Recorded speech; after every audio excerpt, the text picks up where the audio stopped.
देखो इसी क्वेश्चन को मैं दूसरे मेथड से आपको करके दिखाता हूँ। जैसे अगर हमारे सामने फंक्शन आए तो हम वो मेथड भी लगा सकते हैं। देखो ध्यान दो, मान लो मेरे पास ये एक कोनिक है, ये दूसरा कोनिक ऐसे करके है, ठीक। ये एक कॉमन टेंजेंट दोनों पर है, ये हमें निकालनी है।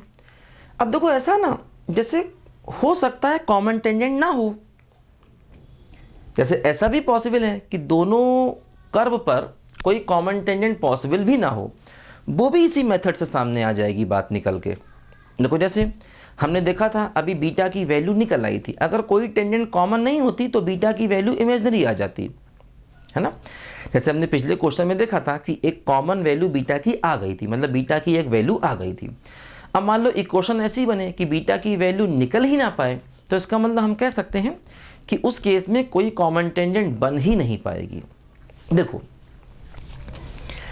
अब हम दूसरा वाला मेथड आपको सिखा रहे हैं, तो क्या होगा, इस पर एक पॉइंट मान लो अल्फा 1 बीटा 1, और इस पर एक पॉइंट मान लो अल्फा 2 बीटा 2,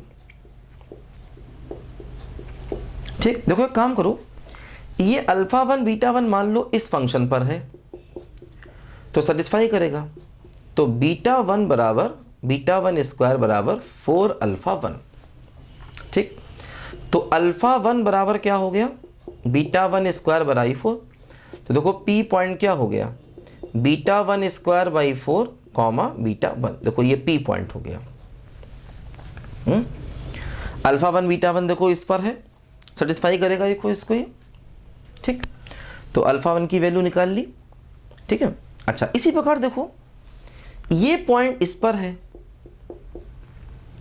इसको सेटिस्फाई करेगा, तो अल्फा 2 स्क्वायर बराबर 4 बीटा 2, ठीक है। अब देखो यहां से बीटा 2 क्या आ गया, अल्फा 2 स्क्वायर बाई 4। अब देखो क्यू क्या आ गया, alpha 2 comma alpha 2 square by 4, देखो ऐसे आ गया है ना।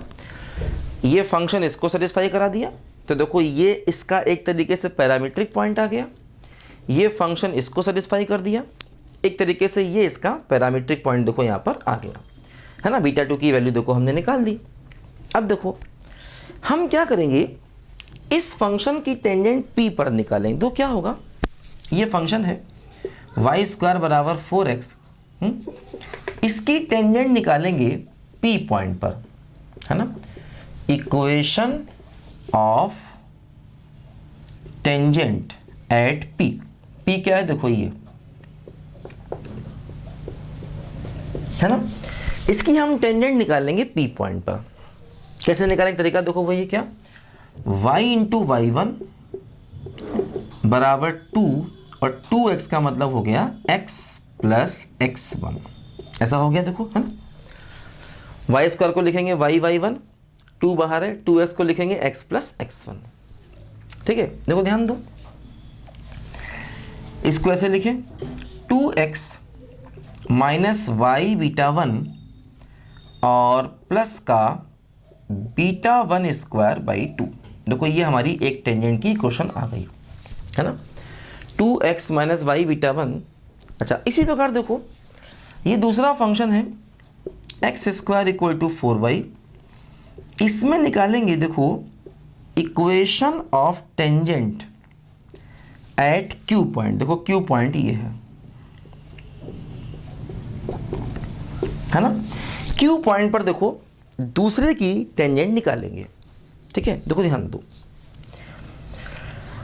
अब देखो ये इस पर टेंजेंट है, टेंजेंट निकालनी है, तो क्या होगा, देखो एक्स स्क्वायर को क्या लिखेंगे, एक्स इंटू x1, देखो 4y है, 2 बाहर, 2y को क्या लिखेंगे बोलो, y प्लस y1, है ना। एक्स स्क्वायर को लिखा एक्स x1, 4y है, 2 बाहर, 2y क्या लिखा, y प्लस y1। ध्यान दो, देखो ये क्या हो गया, x अल्फा 2 माइनस का 2y माइनस का अल्फा 2 स्क्वायर बाई 2 बराबर 0। देखो ऐसा यहाँ से आ गया है ना, x alpha 2 minus 2y minus alpha 2 square by 2 बराबर 0। देखो दो टेंजेंट आ गए। अब दोनों टेंजेंट सेम लाइन को रिप्रेजेंट कर रहे हैं, दोनों के दोनों सेम हैं, सो वी कैन कंपेयर, दोनों को हम कंपेयर कर सकते हैं, ध्यान दो, है ना, क्योंकि दोनों इक्वेशन इसी सेम लाइन को रिप्रेजेंट कर रहे हैं। हम ये मान रहे हैं कि ये कॉमन टेंजेंट है, तो दोनों इक्वेशन अगर सेम लाइन को कंपेयर कर रहे हैं तो हम दोनों इक्वेशन अगर सेम लाइन को रिप्रेजेंट कर रहे हैं तो देखो हम दोनों को कंपेयर कर सकते हैं। ये हमने बताया था कि दो इक्वेशन अगर सेम चीज को रिप्रेजेंट करें, लाइन ही नहीं, मान लीजिए दो अलग अलग इक्वेशन है और दोनों सेम सर्कल को रिप्रेजेंट कर रहे हैं तो उनको भी कंपेयर कर सकते हैं। मान लीजिए दो अलग अलग इक्वेशन है, दोनों सेम पैराबोला को रिप्रेजेंट कर रहे हैं तो उनको भी कंपेयर कर सकते हैं। सेम चीज़ों के कोफिशिएंट का रेशो बराबर कर दो, जैसे है ना, अब यहाँ पर दो लाइंस हैं, दो अलग अलग लाइंस हैं, लेकिन वो सेम इक्वेशन को रिप्रेजेंट कर रही हैं, दोनों को कंपेयर कर सकते हैं। कैसे कंपेयर करेंगे, देखो x का कोफिशिएंट 2 अपॉन कितना हो गया, बोलो अल्फा 2 बराबर y का कोफिशिएंट क्या हो गया, माइनस बीटा 1, और देखो यहाँ क्या हो गया, बोलो -2।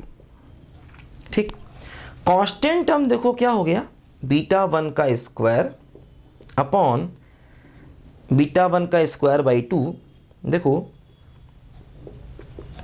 अपॉन क्या हो गया, माइनस अल्फा 2 स्क्वायर बाई 2, देखो ऐसे आ गया। ठीक है, हमने दोनों को कंपेयर किया, x का कोफिशिएंट अपॉन s का कोफिशिएंट, y का कोफिशिएंट अपॉन y का coefficient equal to constant term upon constant. देखो ध्यान दो, ये भी बाई 2 ये बाई 2 आपस में कैंसिल हो जाएगा। ठीक, देखो अब हमें यहाँ से चाहिए क्या है, यहाँ से या तो हमें बीटा 1 मिल जाए या अल्फा 2 मिल जाए। बीटा 1 मिल गया, उसकी वैल्यू यहाँ रखेंगे तब भी आंसर आ जाएगा, अल्फा 2 मिल गया, उसकी वैल्यू यहाँ रखेंगे तब भी आंसर आ जाएगा, है ना। बीटा 1 इससे मिल जाए या इससे अल्फा 2 मिल जाए, कुछ भी मिल जाए, बीटा 1 की वैल्यू यहाँ रखेंगे तब भी टेंजेंट आ जाएगा, अल्फा 2 की वैल्यू यहाँ रखेंगे तब भी टेंजेंट आ जाएगा। देखो ध्यान दो, है ना। अब देखो हम इसमें क्या करें, जैसे हमारे पास ऐसा है 2 बाई अल्फा 2 बराबर, देखो प्लस हो जाएगा, बीटा 1 बाई 2 बराबर क्या हो गया, देखो बीटा 1 का स्क्वायर अपॉन माइनस का अल्फा 2 स्क्वायर, ऐसे आ गया। ठीक, देखो जैसे मान लो अगर मैं इन दोनों को लेता हूं तो इससे क्या होगा, देखो बीटा 1 बाई 2 बराबर beta 1 square minus alpha 2 square, cross multiply कर दिया, क्या हो जाएगा, देखो बीटा 1 अल्फा 2 स्क्वायर बराबर 2 बीटा 1 स्क्वायर, है ना, एक तरफ लाए, 2 beta 1 square plus beta 1 alpha 2 square बराबर 0। देखो यहाँ से बीटा 1 कॉमन लिया तो 2 बीटा 1 प्लस अल्फा 2 स्क्वायर बराबर 0। तो देखो यहाँ से अब बीटा 1 0 तो हो नहीं सकता, अगर बीटा 1 0 हो गया तो ये 0.00 हो जाएगा, है ना। अब 0 0 पर टेंजेंट तो कॉमन नहीं है, देखो, है ना। अगर मान लो हम बीटा, चलो खैर बीटा 1 की एक वैल्यू 0 हो गई और दूसरी वैल्यू देखो ये आ गई, बीटा 1 बराबर क्या हो गया, यहाँ से माइनस का अल्फा 2 स्क्वायर बाई 2। ठीक, अच्छा अब देखो एक काम किया जाए, इन दोनों को लिया जाए, क्या होगा, 4 बराबर बीटा 1 अल्फा 2। ठीक, देखो ध्यान दो, बीटा 1 की ये वैल्यू यहाँ रख दो तो क्या हो गया, 4 बराबर अल्फा 2, दिख रहा है कि नहीं, मिटा दें, अच्छा इसको, चलो,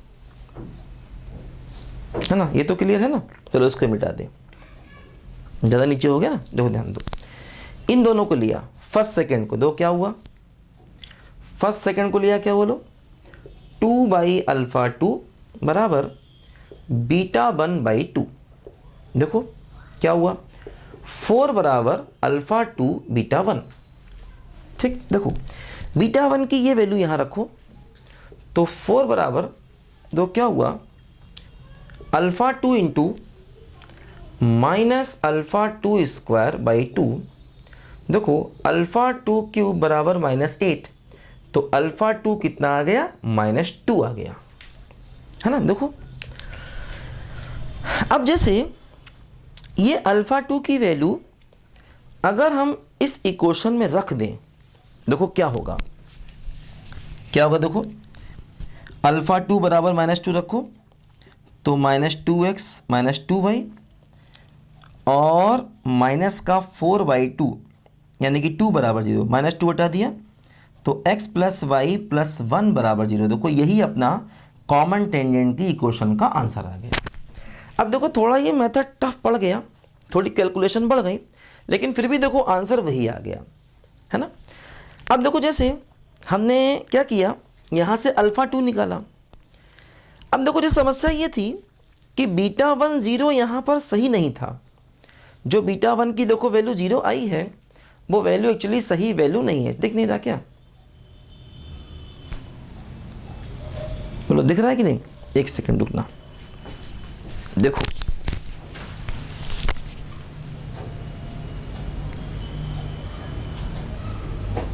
अब दिखा, नोट कर लो उसको जल्दी से।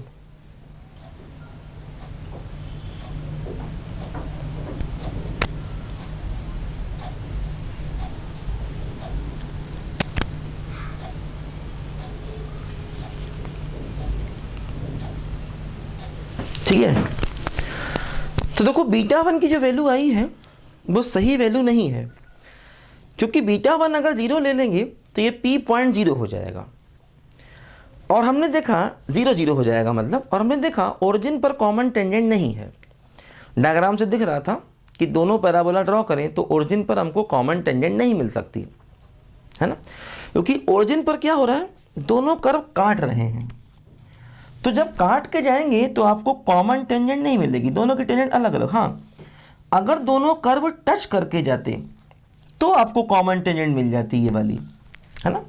तो अगर किसी पॉइंट पर दोनों कर्व टच करके जाएंगे तो कॉमन टेंजेंट मिलने के चांसेस हैं, लेकिन अगर काट के जाएंगे तो कॉमन टेंजेंट नहीं मिलेगा। ओरिजिन पर देखो दोनों ग्राफ बनाओ, काट के जा रहे हैं। तो खैर अल्फ़ा टू की वैल्यू मिली और यहाँ रख दी तो आंसर मिल गया।